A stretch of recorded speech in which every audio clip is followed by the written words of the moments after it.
Why don't I, if I could just read the definition that we have for intellectual integrity, Oh, good. Yeah. our textbook, and Mhm. I'll share it. It's this textbook, and Mhm. it's on chapter 1. So I'm just reading the definition. Let's see if there's anything that this adds to our discussion.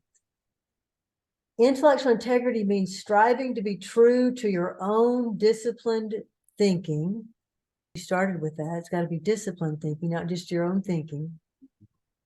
And holding yourself to the same standards you expect others to meet. Mhm. For example, it involves holding yourself to the same rigorous standards of evidence and proof to which you hold your antagonists. Yeah. Well, I think the concept of your antagonists, so those Yeah. who you know disagree with you, Mhm. are you Mhm. fair to them in argument? Do Right. you grant them nothing when you should be granting them something? Mhm. Something Right. like that. It means practicing daily what you advocate for others. Mhm. So if you advocate exercise, let's say you're an exercise expert and you advocate a certain plan, then we assume that if we were to visit you on a typical day, you would be engaging in that plan. It requires honestly admitting discrepancy and inconsistencies in your own thought and action, and identifying inconsistencies within your thinking. Now, we talked about inconsistencies, and I want to briefly go back to that because to me, it's essential to understand that we do not naturally utilize understandings in all the domains of our lives that we learn to use within one. Mhm. In other words, integration across all the domains of your life where, let's say, a skill set is relevant has to be done deliberately.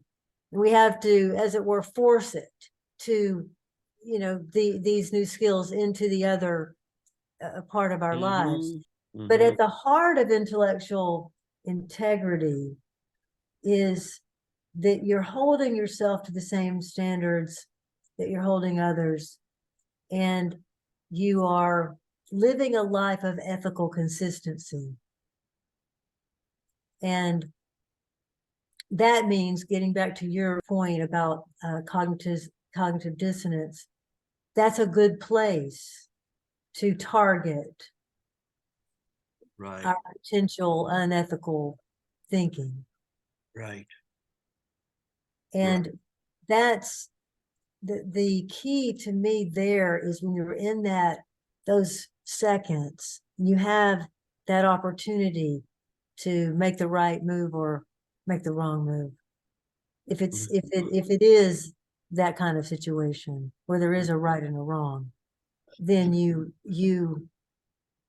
feel that discomfort, and Mhm. you know that if you go in that unethical direction, you'll be able to defend yourself high and low, because your ego will come into play with all of its force, with all of its evidence, and it will be consistently leaving out other relevant information.